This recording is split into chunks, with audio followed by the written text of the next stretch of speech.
Señoras y señores, queridos amigos, muy buenas tardes. En nombre del grupo editorial Sial Pigmalión, tenemos el placer de darles la bienvenida al acto de presentación de un nuevo libro de José Manuel Echevarría, El peso de la cruz de hierro.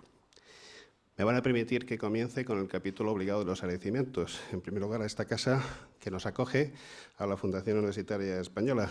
Para quienes no la conozcan, decirles que es una institución que alberga un magnífico fondo documental y bibliográfico y con la que venimos colaborando desde hace varios años para presentar aquellas novedades editoriales más especiales. Quiero agradecer a todo su personal y especialmente a su presidente, a don Gustavo Villapalos, que nos acoja y que nos permita celebrar actos tan gratos como el de esta tarde. Igualmente quiero agradecer al presentador, a don Bernabé Echevarría, que ha tenido la gentileza de acompañarnos y ejercer tal rol que es un rol complicado, porque hay que procurar ensalzar sin quitar protagonismo al verdadero, festejado, al protagonista auténtico que es el autor del libro. Ya que estamos con una persona del mundo científico, un excelente bioquímico y virólogo, decirles que a mí me gusta establecer el paralelismo de que un hijo es pues como un hijo de tinta y papel. Un libro de alguna forma alberga pues todas las ilusiones, las esperanzas, los sueños de su padre, madre, autor. Aunque también efectivamente pues el escribirlo, el gestarlo, supone un gran sacrificio. No es que nazca, igual que nosotros, provocando dolor y derramando sangre, pero sí implica muchas veces mucho sudor y mucho trabajo por parte de sus autores. Por eso se celebra la aparición de un libro, porque es igual que pues, el nacimiento o el bautismo de un nuevo hijo. Y sobre todo porque de alguna forma se establece comunicación directa con el destinatario natural de este y de todos los libros, que es el lector, representado esta tarde aquí por todos ustedes. Por tanto, muchas gracias también por acompañarnos, porque ciertamente sin el papel imprescindible de los lectores dentro de la cadena del libro, ni el trabajo de los autores ni el de los editores tendría sentido. Pero especialmente van a permitir que termine agradeciendo a José Manuel Echevarría, a quien conocí pues hace aproximadamente un año, poco más de un año, cuando tuvimos el placer de publicar un libro importante, Ébola, tan lejos y tan cerca, con el que se inauguró una nueva colección de medicina global dirigida por Jorge Alvar. El inductor fue la persona que nos presentó, que nos puso en comunicación y que desgraciadamente no puede acompañarnos esta tarde porque creo que está por tierras colombianas, si no me equivoco. Pues éramos conscientes de que estamos ante un gran especialista, un gran virólogo, un gran bioquímico, como decíamos al comienzo. Lo que no sabemos es que era también un excelente narrador. Y eso lo descubrimos a posteriori con el roce, con la relación tan particular que se establece entre autor y editor. Hoy estamos aquí para constatar esa faceta de creación artística, literaria, que sin desmerecer la otra profesional, entendemos que tiene un peso específico importante dentro de su vida. No sé si tanto o menos que el peso de la cruz de hierro, porque de eso hablaremos a continuación, pero sí que es una parcela fundamental para él. Por eso nos resulta muy grato acompañarle en este nuevo proyecto, que estoy convencido además que no será el último. Y luego si quedan unos minutos les hablaré un poquito del proceso de edición de esta obra, pero ahora sin más dilación y pidiéndole disculpas por el retraso con el que hemos comenzado el acto, debido, como no, a condicionantes externos, el dichoso tráfico madrileño. Pues sin más dilación, repito, les pido un fuerte aplauso para ceder la palabra al presentador, a don Bernabé Echevarría Bayo.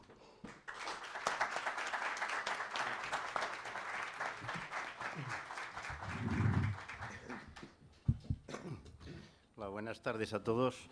Bueno, ante todo, decir que yo soy aquí alguien que no debería estar, porque realmente era Rafael Nájera el llamado a desempeñar mi papel y, bueno, su papel que ahora desempeño yo.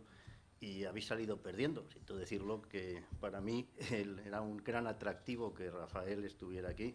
Yo hace tiempo que le conocí y luego en televisión, como salía mucho, le gustaba, pues era un hombre muy atractivo en la manera de expresar las cosas y además entiende de lo que vamos a hablar, cosa que a mí no me sucede por ser hombre de letras. Pero bueno, por otro lado, me siento muy orgulloso de poder presentar a mi hermano, ¿verdad? Porque para mí es una satisfacción grande pues que sea un escritor aficionado, pero que le publican todo aquello que se le ocurre escribir, cosa que no sucede con facilidad. Bien, voy a empezar, como es obligado, por decir quién es este señor, aunque le conocéis, pero bueno, él me ha dejado la nota, pues si no me lo sabría. Es licenciado en Químicas, hasta ahí llegaba, por la Universidad Complutense de Madrid, doctor en Farmacia por el programa de Microbiología. Tiene el título de especialista en microbiología y parasitología, todo hablamos de bichos, como veis. Jefe del área actualmente de virología del Centro Nacional de Microbiología de Madrid y profesor honorífico de la Facultad de Biología de la Complutense. Dedicado fundamentalmente, según él me dice, en los últimos años a las hepatitis víricas, que es su especialidad. Y autor de más de 260 publicaciones científicas, con lo cual es un tipo de estos que si hace el currículum y te da con él, te escalabra, ¿no? Pero en fin, eso desde luego es un gran mérito que hay que reconocerle, ¿no? Se le ha concedido por 2 veces la encomienda de sanidad, la primera de ellas por la hepatitis C en el año 2002 y la segunda por un tema sumamente conocido y que a él además le hizo aparecer en los medios con bastante frecuencia, que es el tema del ébola y la comisión interministerial a la que perteneció para estudiar este tema. Actualmente, según también me dice, sus inquietudes científicas se orientan hacia el área de la biología evolutiva. Luego no sé si él quiere explicarnos esto a los que no sabemos, pues se lo agradeceremos. Bien, tengo que decir, porque al perfil, pues es que este es un señor casado, con una mujer magnífica, por lo tanto no hay expectativas para aquellas admiradoras que tengáis, porque la mujer está aquí, ya lo digo para que sepáis, ¿no? Tiene un hijo, Emilio, que es ingeniero, no puede estar aquí porque reside en Extremadura. Sí, pero que estás ahí, con cachis en 10, no te he visto, hombre. Bueno, hombre, pues me alegro mucho, Emilio. Y un nieto que también está, Jaime, hombre, pues claro, es que habéis llegado al final, pues hombre, pues sí puede estar aquí. Y me alegro muchísimo de ello y podéis comprobar que el nieto es un tío simpatiquísimo, un tío encantador. O sea, tiene una gran suerte de tener un nieto tan estupendo. Entre sus aficiones, pues, bueno, yo creo que es un hombre aficionado a todo lo que pueda interesar. Es una persona que está interesado por el porqué de todo aquello que se mueve a su alrededor. Y eso le lleva a ser un hombre de cultura muy amplia, con el que se puede conversar de casi todo. Pero vamos, en particular, aparte de ser un hombre enamorado de todas las mujeres, sobre todo las rubias, y por eso tiene una en casa, pero tiene otras mucho más profundas, y es, por ejemplo, pues un entomólogo aficionado, pero que se ha dedicado a ello con gran intensidad. Tiene una colección de bichos de estos, sobre todo, me parece que te dedicas especialmente a los escarabajos. Cuando uno viaja con él por ahí, se dedica a ver debajo las piedras, a ver si hay alguno, y pega gritos de histeria cuando encuentra uno que es muy raro, ¿no? Y entonces nos quedamos todos admirados diciendo, qué magnífico y tal, sin saber nada más que es un bicho que a nosotros no nos dice nada, ¿verdad? Es un deportista también, deportista no en el sentido pasivo, que esos hay muchos de televisión y cubata, que también lo es, del Real Madrid, pero ahora ya no, pero lo fue un buen baloncestista, que además jugó conmigo en el mismo equipo, y yo sigo jugando, y él se rajó. Nosotros aquí tenemos otro amigo que todavía lo sigue haciendo y que podemos salir en el Guinness, pero bueno, él también estuvo metido en eso y es una faceta de su personalidad que hay que destacar. Y por lo demás también es un viajero empedernido, es un gran aficionado al viaje y además si hay algo en los viajes buenos son los compañeros. Bueno, pues José Manuel es un magnífico compañero de viaje. Yo he podido disfrutarlo en el Perú, en Brasil, en Guatemala, en Egipto, es decir, algunos de los sitios que recuerdo ahora. Y por lo que he dicho, pues sí, es un gran aficionado a Latinoamérica y esto pues se refleja también en lo que él escribe y de eso hablamos ahora. Como novelista, pues de pronto pues, nos sorprendió a todos diciendo ha escrito una novela y nos la mandó de momento pues en papel, la leímos todos a la familia, amigos, y nos pareció que estaba muy bien. Pronto nos dijo, nos la van a publicar. Y bueno, pues ese fue su primera incursión, es Amaraconchí, y es una novela que además se desarrolla también en Latinoamérica. Hay una parte que es en el Pantanal brasileño, donde yo tuve la suerte de estar con él y me recuerda mucho la novela, esa zona tan bonita de allí. Y aquí, pues, como él ya se especializó desde el primer momento en la intriga científica, pues aquí nos desarrolla un tema que es de terrorismo biológico, en el que salen a relucir los antivirus, que yo no sé muy bien qué son esos bichos, pero él nos dice que los estudió mucho y que son muy peligrosos. Y la verdad es que ese es el desarrollo de la trama. Luego vino la segunda novela, que es Alerta Pandémica, sobre la gripe A. Aquí, aunque él dice que es pura ficción, pero también admite que el lector puede pensar que no lo es, y la realidad es que eso sucede. Cuando, si os acordáis, el tema de la gripe A, que está relativamente reciente, pues hubo una gran polémica por las vacunas masivas que se fabricaron y que luego no se utilizaron.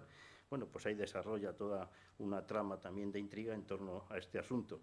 Ahí he visto, repasando el libro, pues que en el epílogo hay un viaje de la protagonista por Guatemala, desde la Antigua hasta Tikal, por tierra. Y es un viaje que le hace hacer a la protagonista porque él lo había hecho previamente y yo también lo había hecho. Y es un viaje horroroso por tierra, un auténtico calvario. Muy bonito, eso sí. Aunque dice que el conductor del coche, entonces, que se llama Walter en la realidad y Walter en la novela, por lo tanto creo que será el mismo, dice que se había comprado un todoterreno.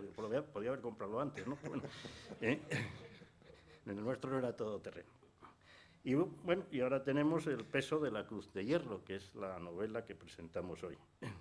Bueno, yo no he prometido brevedad porque los jueces me dicen que cuando lo promete un abogado se aterrorizan, pero me parece que a pesar de no prometerla no lo estoy siendo, por lo tanto voy a tratar de ser más rápido. Bien, a mí lo que me llama la atención de José Manuel, hablando ya de su literatura, es su extraordinaria facilidad para la expresión escrita. Es algo no habitual. Yo me encuentro muchas veces en el trabajo incluso con colegas que tienen buena cabeza, pero no saben plasmar bien las ideas por escrito, con personas que uno les dice que hagan 3 líneas con la idea y es que no la saben hacer con una sintaxis mínimamente decente, ¿verdad? Bueno, pues José Manuel tiene una gran facilidad para la escritura y una gran habilidad como narrador. Y esto hace pues, que las novelas estén bien escritas y además sean muy amenas. Él se ha centrado en la intriga científica, que es lo que sucede también con esta novela, por ser un gran admirador de Michael Crichton, que fue el que yo creo que le atrajo a todo este mundo de la literatura y en particular pues, al área de la intriga científica, como además por su profesión, pues lógicamente puede hacerlo con conocimiento. En cuanto a la novela, pues muy brevemente diré ya que se ubica en el último tercio del siglo XIX, en la Prusia del canciller von Bismarck y en concreto en unos astilleros en Bremen, en el norte de Alemania, donde se plantea o se presenta pues, una epidemia de una enfermedad que él llama ictericia febril, que afecta solamente a los trabajadores de esos astilleros. Y ahí es donde se desencadena el misterio de por qué esto sucede. Es muy importante, desde mi punto de vista, resaltar que aquí José Manuel da un salto en cuanto a sus novelas, porque introduce un factor, que es el factor histórico.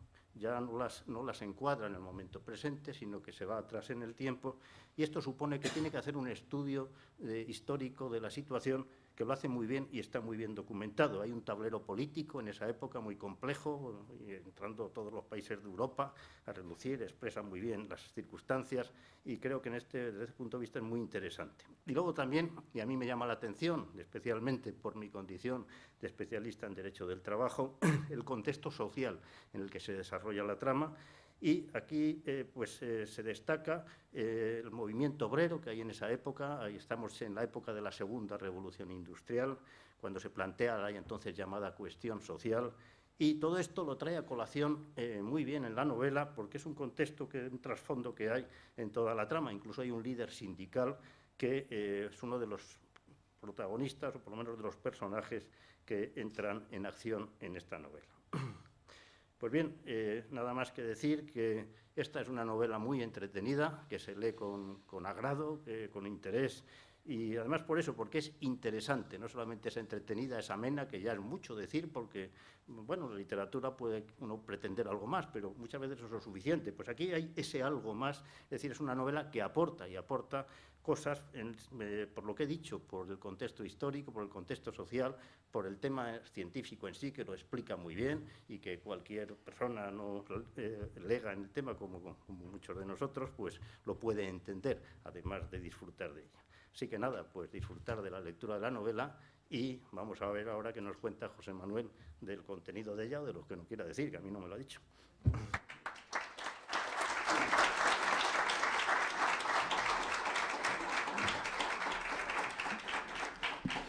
Muchas gracias, Bernabé. Lo cierto es que podría haber sido muy interesante tener aquí a Rafael Nájera, pero ha sido muy didáctico y yo te agradezco de veras que hayas estado tú, porque además de habernos hecho un perfil personal, profesional y literario de nuestro protagonista, de José Manuel, pues has dado las claves fundamentales de sus obras y especialmente de esta última, del peso de la cruz de hierro, sin desvelar lo que debe descubrir cada lector por sí mismo. Bien, como dije antes, muy brevemente voy a hablarles del proceso de edición de esta obra.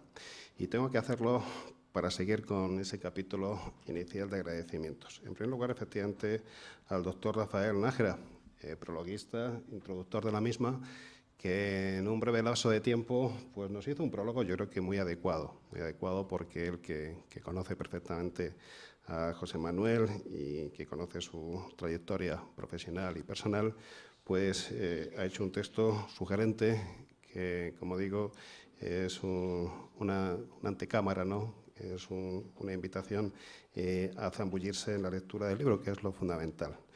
Lamentámonos que no esté aquí, pero, repito, celebramos que haya podido venir Bernabé. Muchas gracias. Y otra persona a la que quiero agradecer muy de veras el trabajo en el proceso de edición de esta obra sí que está en la sala. Verán, para que un paralelepípedo, como cualquiera de estos dos que estén en la mesa, esté así, impreso, encuadernado y a disposición de los lectores, tienen que desarrollar un trabajo importante muchos profesionales. Y en este sentido, pues me refiero no únicamente a los autores, sino correctores, diseñadores, maquetadores, impresores, encuadernadores, etcétera. Pero, concretamente, en este caso, con respecto a la obra El peso de la cruz de hierro, hay una persona que ha dedicado muchas horas de su vida y bueno, pues ahí está el trabajo que lo avala. Me refiero a Pedro Pablo Rodríguez Gullón, que estando como becario en nuestro grupo editorial, se le encomendó como trabajo de fin de estudios de diseño y maquetación el hacer la edición de esta obra. Una obra que leyó con avidez, con inteligencia, una obra que bueno, pues, también maquetó sin premura, sin celeridad, pero magníficamente bien. Un trabajo por el que queremos felicitarle y un trabajo además por el que de alguna forma el destino le ha premiado, porque nada más terminar trabajo de edición del libro, pues le llamaron para ofrecerle un puesto de trabajo como diseñador y maquetador, precisamente en Alemania. No sé, Pedro, José Manuel, si el libro habrá tenido algo que ver, pero lo cierto es que ahí tenemos a Pedro Pablo. No sé cómo vas con el alemán, ¿qué tal? Bien, bien. Ahí está, con ese curso acelerado de alemán, y si no recuerdo mal, en junio te vas para allá, ¿no? Sí. Bueno, pues desde aquí nuestra enhorabuena, nuestra gratitud, y les pido a todos un fuerte aplauso para él.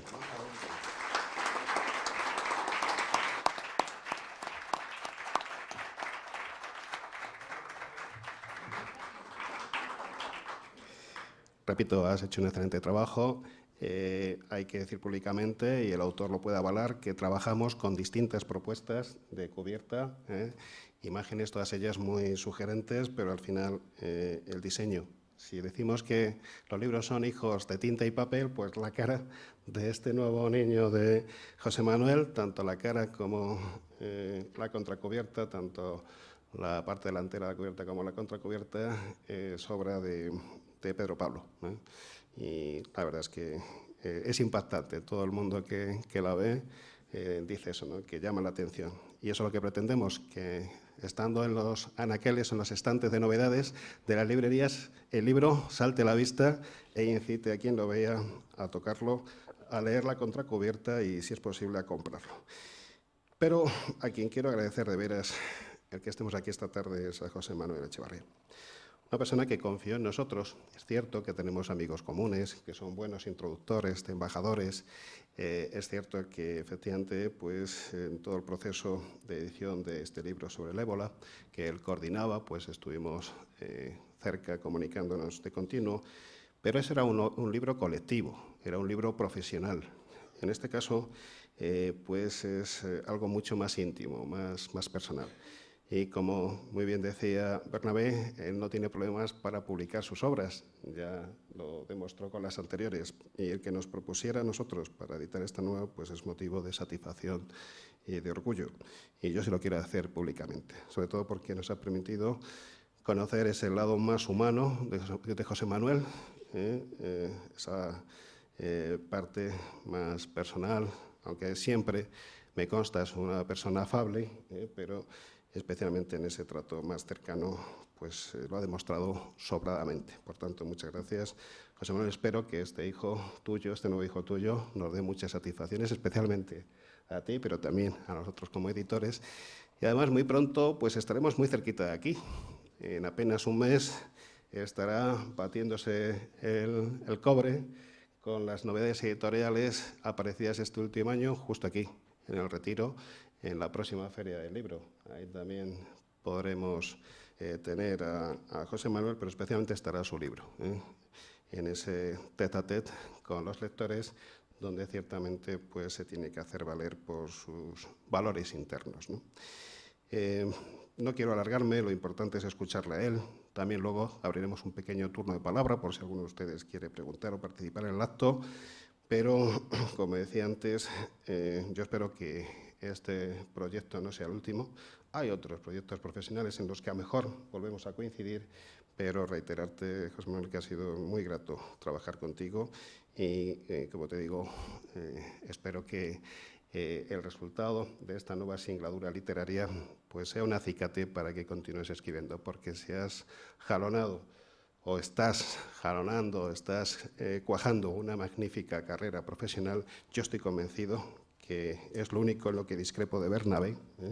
No serás jamás considerado un escritor aficionado, sino que eres un profesional de la escritura que aún tienes que dedicar más tiempo del que dedicas a ello, pero claro, cuando te lo permitan las circunstancias. Muchas gracias y ahora sí que tenemos el placer de hacer la palabra. Un fuerte aplauso para él.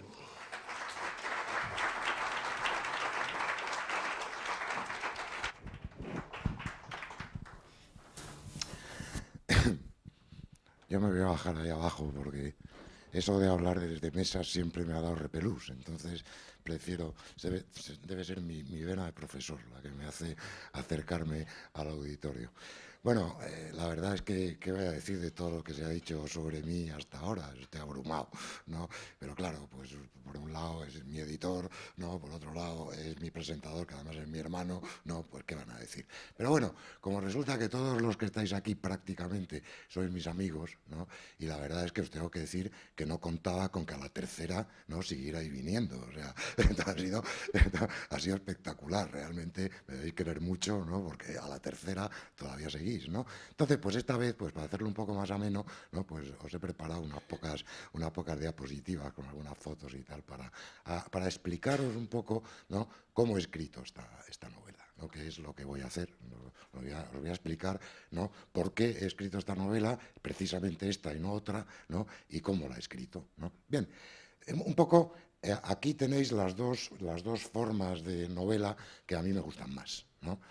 Aquí, ¿no? Tenéis un par de ejemplos de una, ¿no? Que es, pues, algo así como la novela histórica, es decir, son novelas que tienen un contexto histórico mayor o con mayor o menor importancia, ¿no? Centrados a lo mejor en otras cosas, pero que siempre hay un contexto histórico detrás, ¿no?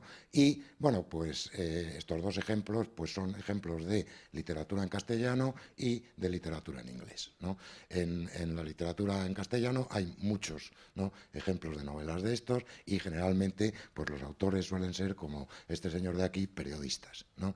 Periodistas que han tenido pues una vida profesional muy intensa, han andado de acá para allá por el mundo, ¿no? Y aprovechan todo eso y el conocimiento de la historia, ¿no? Pues para montar novelas pues como la serie de Cienfuegos, ¿no? Que se desarrolla, ¿no? en la época de la conquista en América, y en la cual pues uno puede estar, ¿no? pues allí en la boca del lago Maracaibo, ¿no? Cuando allí no había nada más que unos palafitos de indígenas, ¿no? Es realmente muy interesante, ¿no?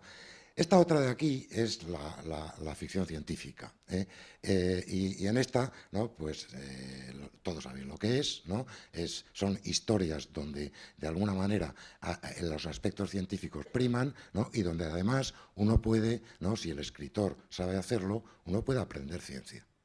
Porque a mí me parece que una de las cosas buenas que tienen las novelas, ¿no? es que si son buenas uno puede aprender cosas, ¿no? Por lo tanto, yo como escritor siempre procuro que los que me leen, ¿no? tengan oportunidad de aprender algo nuevo, ¿no? En el caso de la ficción científica, esto, si eres un científico, es fácil, ¿no? Si no eres un científico es muy difícil, ¿no? Por eso hay tan pocas novelas buenas de ficción científica y tantas que son muy malas, aunque se vendan muy bien, ¿no? ¿Por qué? Pues porque la gente no se da cuenta de que están muy mal escritas, porque están muy mal fundamentadas. Si tienen una buena publicidad, pues se venden. El caso de Michael Crichton es un caso especialmente bueno de esto. Crichton era médico, ¿no? y tuvo además una estancia de investigación larga antes de dedicarse a escribir. Luego, como le fue muy bien, ¿no? pues se dedicó a escribir, pero probablemente vosotros habréis visto a lo mejor algún episodio en televisión de una serie, ¿no? sobre temas médicos, ¿no? basadas en las pequeñas novelas que escribió Crichton cuando era estudiante, ¿no? para ganarse dinero y poder pagarse los libros, ¿no? Bueno, pues Crichton es un gran ejemplo y hay más ejemplos generalmente en la literatura en lengua inglesa. En lengua española prácticamente no hay nada. Ahora hemos tenido la suerte de que este señor, ¿no? el magnífico científico Juan Luis Arzuaga, uno de los directores del equipo de Atapuerca, ¿no? pues nos sorprendió a todos con esta novela, ¿no? con Al otro lado de la niebla. Si no la habéis leído, por favor leerla, ¿no? porque tendréis una ocasión magnífica de aprender un montón de paleoantropología enseñada, ¿no? por un experto de primera fila y además encima en una novela que es divertida de leer, ¿no? De forma que estos dos, me pasas cuando yo te diga, así no me tengo que desplazar, ¿no? De forma que estas dos, pasa por favor, sí, estas dos ideas, ¿no? la novela histórica y la novela de ficción científica, son las que yo traté, ¿no? por primera vez de juntar en mi tercera novela, ¿no? De alguna manera me puse un poco la meta de decir, bueno, eres capaz de dar un paso más, ¿no? y aunque no dejes de hablar de virus en tu novela, empieces a hablar de otra cosa y sobre todo más de otra cosa que de virus, ¿no? Y esto fue lo que intenté hacer con esta novela. ¿De dónde parte la novela? Pues parte de aquí. Cualquier buen libro de texto de enfermedades infecciosas tiene un capítulo dedicado a las hepatitis agudas y cuando, como en este caso, pues el autor es bueno, ¿no? y además ya es un hombre de peso, ¿no? pues también por edad, pues siempre se suele incluir un párrafo como este que viene a decir, ¿no? porque no lo leeréis desde ahí, ¿no? viene a decir que en el año 1885, ¿no? pues se publicó un artículo en Alemania, en el semanario médico de Berlín, donde un médico alemán, ¿no? que se llamaba A. Luhrmann, y no he podido saber, ¿no? a qué nombre correspondía la A, ha sido imposible, pues A. Luhrmann describió su investigación de una epidemia, de una enfermedad que hoy llamamos hepatitis aguda y que entonces se llamaba ictericia febril, ¿no?, que se produjo en una fábrica de la ciudad donde él trabajaba, ¿no?, que era Bremen, ¿no? Bien, él hace una investigación absolutamente fantástica, ¿no?, para la época en la que estábamos hablando, tener en cuenta que en aquella época nadie sabía lo que era un virus. En ese momento Pasteur estaba haciendo los primeros experimentos de inmunización, ¿no?, con el ántrax y con la rabia, ¿no?, pero jamás nadie había visto un virus. Perdón, sí. Y este médico, ¿no?, haciendo una investigación puramente epidemiológica, es decir, policial, ¿no?, en muchos aspectos, llegó a la conclusión de que el vehículo que había llevado lo que fuera que producía esa enfermedad, ¿no?, hasta los trabajadores de la fábrica había sido la vacuna de la viruela. Esto es absolutamente espectacular, ¿no?, la conclusión en un médico del año 1883 y me llamó enormemente la atención. Bien, y sobre esto pensé, caramba, pues aquí, además de ser una cosa atractiva y tal, aquí podía haber a lo mejor la trama de una novela, ¿no? Y entonces, ¿no?, centrándome un poco en el contexto histórico de la época, una época muy interesante que en el colegio, ¿no?, a todos nos han enseñado siempre muy mal, porque todo lo que venía después de Napoleón y la Guerra de la Independencia ya era toda matacaballo en los últimos 15 días de curso. Pues bueno, pues por primera vez en mi vida me puse a bucear un poco, ¿no?, en esa apasionante época de Europa que es la época de Bismarck, ¿no? Y entonces me empecé a enterar de cosas, ¿no?, estupendas, ¿no? Y con esas cosas empecé a idear una trama, ¿no?, de novela que empezó así, con un manuscrito que se llamaba Las inquietudes del doctor Luhrmann, ¿no? Doctor Luhrmann era el médico que estaba investigando eso y donde me centraba especialmente en la epidemia, ¿no? Bien, pero ¿en dónde me movía? Pues me movía en este contexto histórico, ¿no?, con una cosa esencial en aquella época. El Imperio Otomano se estaba cayendo. Todavía estamos sufriendo las consecuencias de la caída del Imperio Otomano. Ahí está la guerra de Siria, el conflicto árabe-israelí, todo eso son consecuencias, ¿no?, de la caída del Imperio Otomano. En ese momento se estaba produciendo la caída, ¿no? Y todos estos señores estaban como buitres esperando a lanzarse sobre los restos del Imperio Otomano para quedarse con lo que le interesaba. Y Inglaterra tenía un interés enormemente especial, ¿no?, por una parte de ese imperio que era Egipto, ¿no? ¿Por qué? Porque en Egipto está el Canal de Suez. El Canal de Suez lo habían construido los franceses, pero le sirvió a la Inglaterra imperial, ¿no?, de la reina Victoria, para acortar de una manera dramática, ¿no?, el tiempo que tardaban sus barcos en ir de la India a Inglaterra. En aquel momento Bombay estaba empezando ya a ser el puerto comercial más importante de Europa, ¿no? Yo he tenido la suerte de estar en Bombay y realmente cuando uno ve la parte colonial de Bombay, ¿no?, la parte victoriana, es absolutamente espectacular. Es decir, en Londres no hay edificios como los que hay en Bombay, ¿no? Es maravilloso. Por lo tanto, el Canal de Suez era vital, ¿no? Y Inglaterra quería poner el pie en ese canal, ¿no?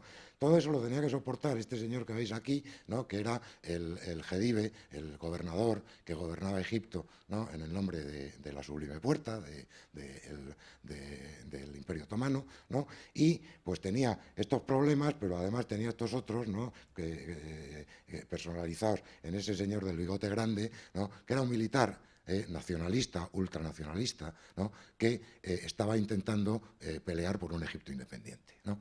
Ese es el contexto histórico en el que se desarrolla la trama de la novela, ¿no?, con una serie de intereses políticos que yo intento hacer coincidir, ¿no?, con esas cosas que están pasando ahí.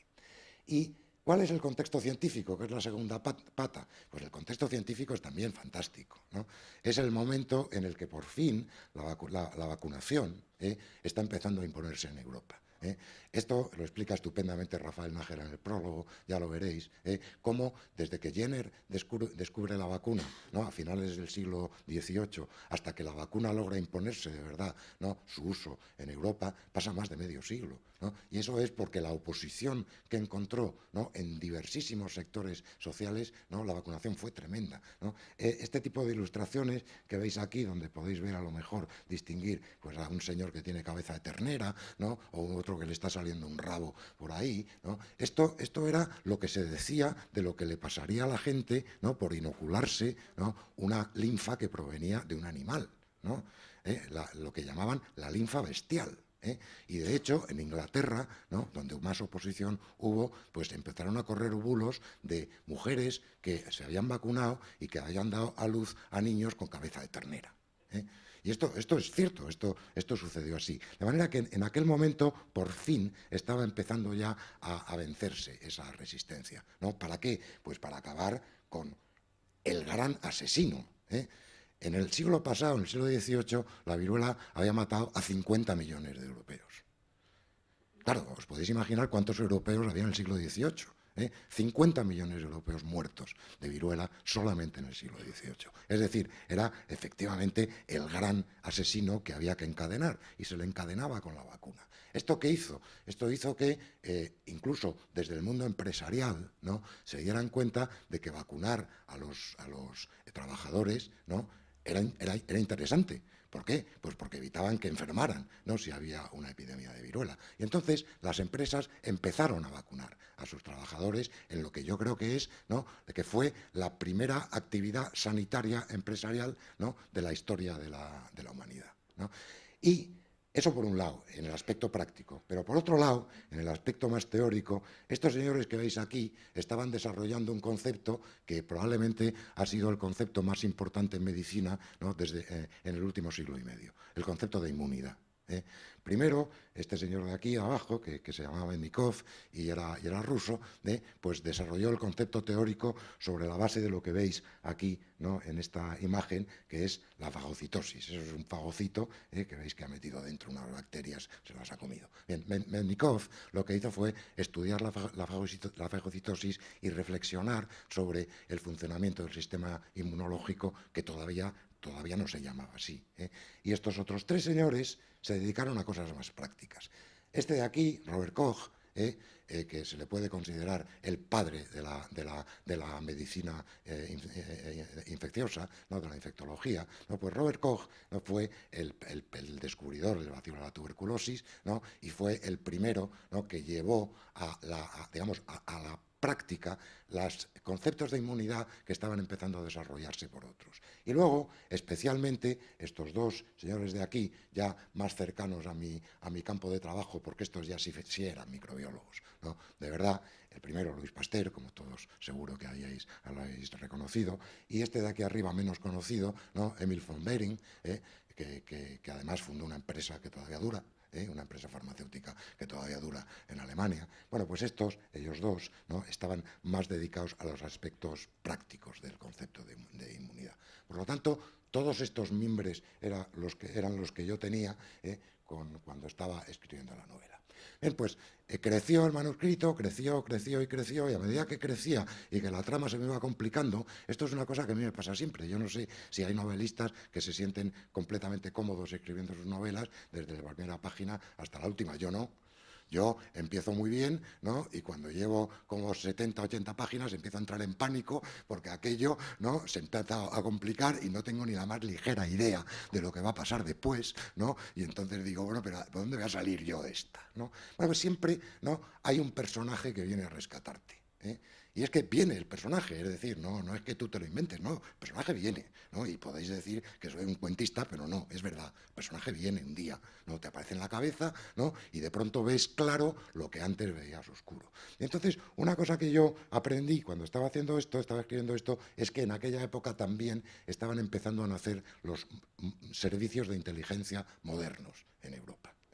Hasta entonces, el único servicio de inteligencia decente que había era el francés, que lo montó Fouché, ¿no?, en la época de Napoleón, pero a continuación, realmente los servicios de inteligencia estaban en el ejército y solamente funcionaban en tiempos de guerra, ¿no? Y los dos primeros servicios de inteligencia para funcionamiento en tiempos de paz nacieron en Alemania y en Rusia, ¿no? No fue casualidad, simplemente nacieron entonces y ahí porque de lo que se trataba era de detener anarquistas. Y para eso nacieron los servicios de inteligencia, para proteger al Estado, deteniendo anarquistas y comunistas. Bueno, pues vi que en mi novela los servicios de inteligencia tenían mucha importancia y empezaron cada vez a tener más. Y entonces, cuando ya la cosa llegó muy avanzada, tan avanzada como esto que veis aquí, de pronto me apareció un personaje con unas inquietudes que eran las inquietudes realmente importantes. Las realmente importantes no eran las del doctor Luhrmann, eran las de este señor, que era un señor que mantenía una especie de relación amor-odio, ¿no? Muy compleja, es una personalidad muy compleja, mantenía una relación muy compleja de amor-odio con este símbolo, con la Cruz de Hierro. La Cruz de Hierro todo el mundo la pone en relación con los nazis, ¿no? Pero no es verdad, ¿no? La Cruz de Hierro es un símbolo medieval de los caballeros teutónicos, una orden religiosa militar, ¿no? De la Edad Media, que en el siglo XIX, después de que Prusia derrotara a Francia, fue rescatada, ¿no? Para convertirla en condecoración militar. De manera que en el siglo XIX se condecoraba ya a los militares alemanes con la Cruz de Hierro. Lo que pasa es que luego, ¿no? El ejército alemán siguió siendo el ejército alemán, ¿no? Y Hitler la usaba también, por supuesto, para condecorarse a sí mismo el primero y a continuación a los demás, ¿no? De manera que este símbolo es un símbolo antiguo. Bien, pues yo me di cuenta de que efectivamente eran las inquietudes de este personaje las importantes, sí. Ahí, sí, ¿verdad? Bien, y entonces de esta forma, ¿no? Pues terminó por nacer El peso de la Cruz de Hierro, que al principio pues no era más que un manuscrito y que luego, gracias a la relación, ¿no? A la fortuna que tuve en conocer a Basilio, a la gente de Sial, ¿no? Pues terminó convirtiéndose, además, con el inestimable concurso de Pedro, ¿no? En esta cosa tan bonita que veis aquí, ¿no? Que es este libro. Todos los libros son bonitos, pero a mí este me parece especialmente bonito. O sea, yo creo que Pedro ha hecho un trabajo espectacular que probablemente cuando lo haya enseñado por ahí, pues claro, pues lo han contratado en Alemania, ¿cómo no? Es lo menos que podían hacer, ¿no? De manera que ya veis las repercusiones que tiene esta novela antes del día de su presentación, todas muy positivas. Bien, pues la siguiente, por favor. Yo siempre voy a ser breve ya para no aburriros, ¿no? A mí, yo siempre que he escrito una novela me ha salido lo que la gente del mundo literario llaman una novela coral, ¿no? Es decir, yo no escribo sobre personajes, yo cuento historias. Y cuando cuentas historias, en las historias suele participar mucha gente y ninguno es el protagonista claro, ¿no? Y entonces, pues a mí me pasa eso, ¿no? En mis historias no hay protagonistas claros, ¿no? Hay coros de personajes, ¿no? Ponme la siguiente. Pero claro, los lectores siempre queremos reconocer a algún protagonista. Yo creo que esto nos pasa a todos, ¿no? Que si en una novela no podemos encontrar a alguien que destacar, pues no nos quedamos a gusto. Bueno, ¿quién protagoniza un coro? Yo creo que la ventaja que tenemos los escritores como yo para los lectores es que esto queda a la elección del lector, ¿no? Y entonces cada cual puede elegir pues, el protagonista que más le guste, ¿no? Y aquí pues hay una serie de ellos, ¿no? Para elegir, ¿no? Muchos son personajes reales, otros son personajes inventados, otros son, ¿no? Estos personajes inventados, ¿no? Sobre la base, ¿no? Bastante clara de un personaje real. Es decir, entre todo esto se puede elegir, uno puede elegir entre políticos, espías, médicos, ¿no? Todo esto hay para elegir. Ponme la siguiente. Además, en las novelas anteriores, pues yo siempre hago viajar al lector, ¿no? De manera que no lo dejo en paz un momento y lo tengo de la ceca a la meca, viajando por el mundo, a través de paisajes muy diversos, porque yo creo que esto es divertido, ¿no? Y tal, ¿no? De manera que, tanto en una como otra, pues había, ¿no? Pues ciudades, paisajes, algunos más exóticos, otros menos, ¿no? En esta novela, en esta tercera novela, pues no se viaja tanto. No se viaja tanto, pero se viaja algo, y sobre todo se viaja en un momento diferente. Entonces, pues el lector, cuando leáis la novela, pues podréis estar en estas 4 ciudades, por ejemplo, en Estambul, en Alejandría, en Bremen, en Valencia, pero no cuando tenían este aspecto, sino este otro, un aspecto completamente distinto, ¿no? podréis entrar, además, y esto a los madrileños os gustará, podréis entrar en un hotel de Madrid, que está en la calle Echegaray, que entonces se llamaba Calle del Lobo, se le cambió el nombre justo a los 4 años, ¿no?, de suceder los sucesos de mi novela, ¿no? Este hotel estaba allí y sigue allí, ¿no? Es un modesto hotel de 3 estrellas, pero está en su sitio y está ahí desde el segundo tercio del siglo XVIII, ¿no? Perdón, XIX, de manera que no está mal, ¿no? Y bueno, pues podréis subir a una habitación del Hotel Inglés, ¿no?, cuando la plaza, perdón, la Puerta del Sol, pues tenía ese aspecto que veis en la foto, Y además podréis conocer instituciones que seguro que no conocéis y que son reales, ¿no?, de vuestro país, como es el caso del Instituto Médico Valenciano, o de esta institución que tiene la Marina, ¿no?, en San Fernando, que es un observatorio astronómico, y donde trabajaba en aquella época este señor del dibujo, que seguro que alguno ya habéis reconocido, pero que si no lo habéis reconocido no os voy a decir quién es. Siguiente, por favor. Bueno, total, que cuando llegáis al final de la novela, ¿no?, pues a lo mejor alguno de vosotros, ¿no?, hasta podéis llegar a pensar que en estos bajíos que hay delante de esta isla, que ya veréis cuál es, ¿no?, pues a lo mejor resulta que hay en el fondo del mar, ¿no?, los restos de una embarcación parecida a esa cosa rara que veis ahí, ¿no? Y a lo mejor hasta incluso podéis aceptar, ¿no?, que en uno de aquellos trozos se puede leer esta inscripción que hay aquí arriba. Pero en cualquier caso, de lo que estoy seguro es de que al final todos vosotros por fin habréis encontrado la respuesta a una pregunta que seguro, ¿no?, que os ha traído a mal traer durante toda vuestra vida.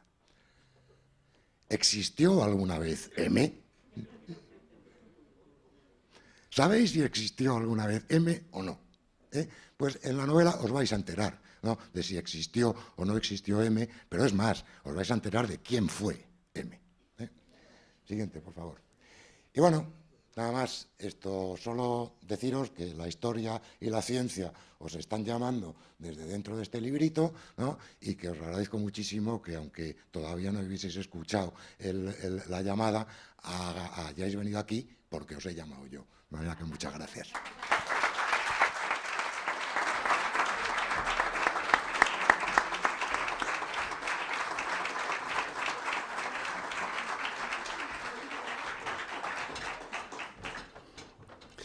Bueno, pues ya habéis comprobado que además es un autor muy didáctico, y que está encariñado con sus hijos, y que pretende que vosotros también lo estéis.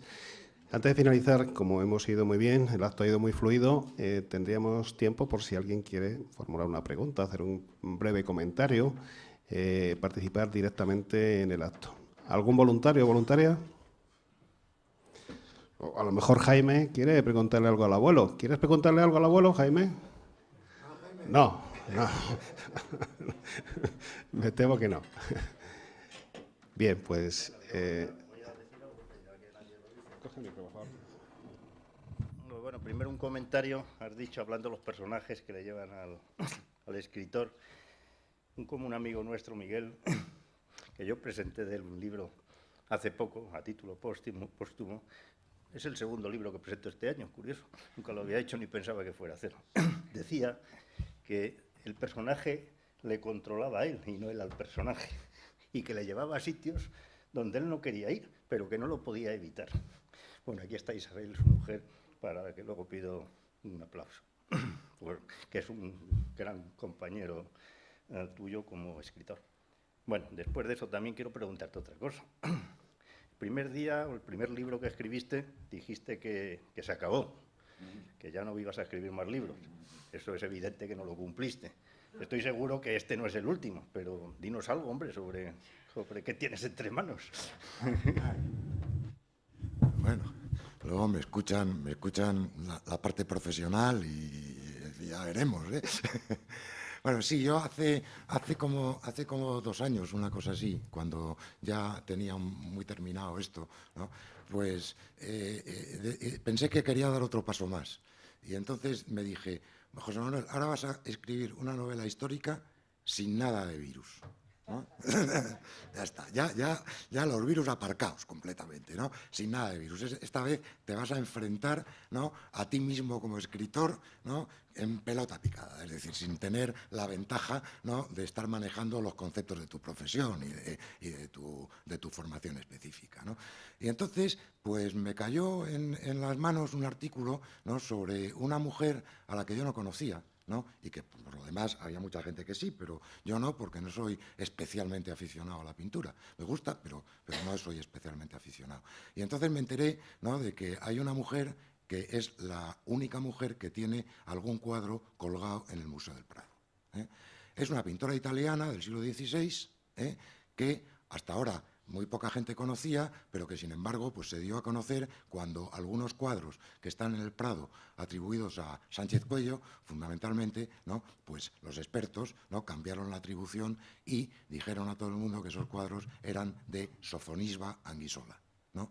Y entonces, pues me leí la biografía de esta mujer, ¿no?, y me pareció una biografía tan absolutamente increíble, ¿no? En fin, os diré, nada más que por poner un detalle, que siendo una mujer, ¿no?, que estaba en las cortes europeas, y concretamente en la corte de Felipe II, ¿no?, pues estuvo soltera hasta los 30 años. Así. Y que después se casó, enviudó, ¿no?, y que a continuación ya se volvió a casar, ¿no?, y se enamoró de ella cuando ella tenía 45, 46 años, se enamoró de ella uno de 20, que además tenía dinero.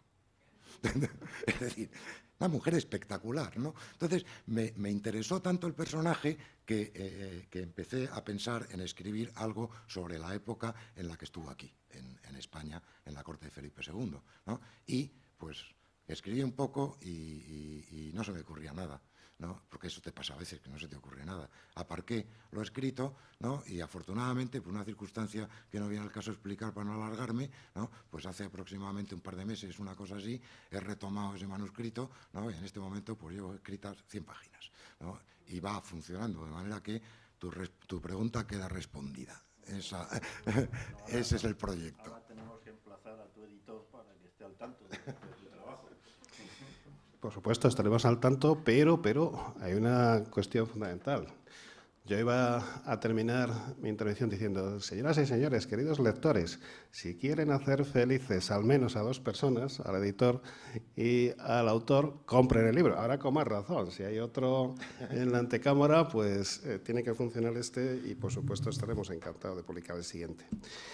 En serio, para mí ha sido muy grato trabajar, como decía antes, contigo, José Manuel. Tengo mucha confianza en este libro. Espero y deseo que funcione perfectamente. En la Feria del Libro lo vamos a poder constatar.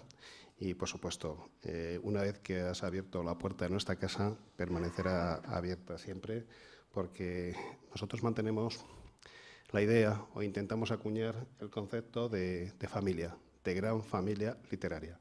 Este año cumplimos 20 años de oficio editorial. Un oficio que nos ha ido obligando, entre comillas, a dejar de lado otros menesteres profesionales y personales, ¿no? Hemos publicado más de 1.400 obras y, a pesar de esa crisis terminal que vaticinaban los agoreros, pues lo cierto es que la vigencia y fortaleza del libro, y especialmente del libro impreso en papel, es algo constatable. Por tanto, vamos a seguir luchando y, por supuesto, una vez que estás dentro de la familia, pues tienes que, de alguna forma, también sentirte copartícipe de este sueño, de este proyecto compartido. Pero yo querría terminar preguntándote algo. Es que siento curiosidad y si lo hacemos así en público, como además se está grabando y lo vamos a colgar, pues así te comprometemos.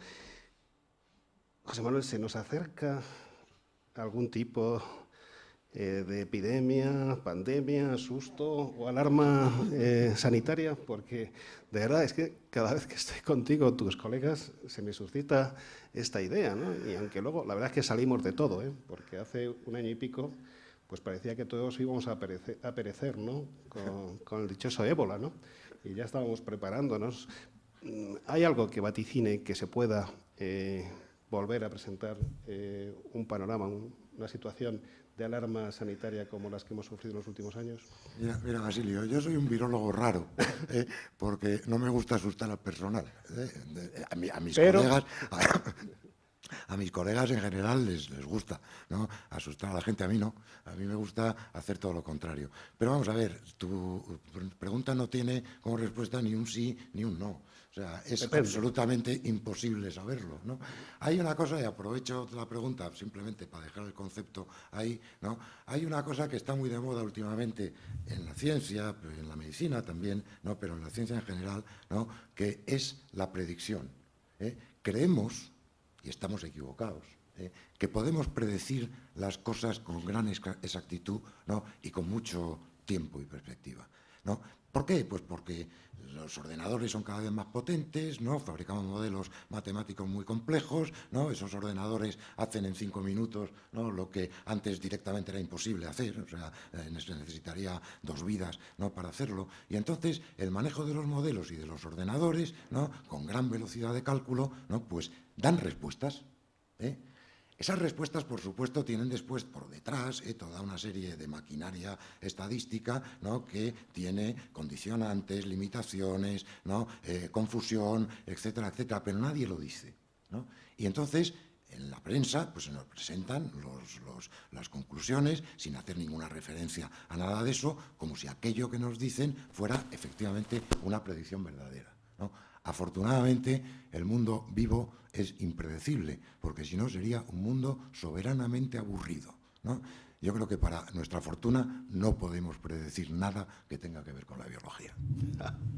Muy bien, es una respuesta muy inteligente, pero yo les aseguro que estando hace un mes y pico en Colombia, cuando fuimos al aeropuerto y quisimos pasar a Honduras, pues resulta que la OMS pues, había lanzado una alerta ¿sobre qué fue? ¿Sobre el Zika o sobre Zika? Y nos exigieron estar vacunados de fiebre amarilla. Y decía, si es el Zika, ¿qué tiene que ver la fiebre amarilla? ¿No? Pues algo tendrá que ver, pero lo cierto es que sembraron el pánico en todos los viajeros que íbamos a salir ese día de Colombia. Bueno, esto no tiene nada que ver con la novela, es simplemente una muestra de cómo efectivamente se cruzan temas personales, profesionales y literarios, porque en el fondo, queridos amigos, todo está hecho para ser literatura y para formar parte de un libro como este que hoy presentamos. Por tanto, les invito a su lectura. Agradezco de nuevo al presentador su presencia y su magnífica intervención. Agradezco, como no, a José Manuel su confianza.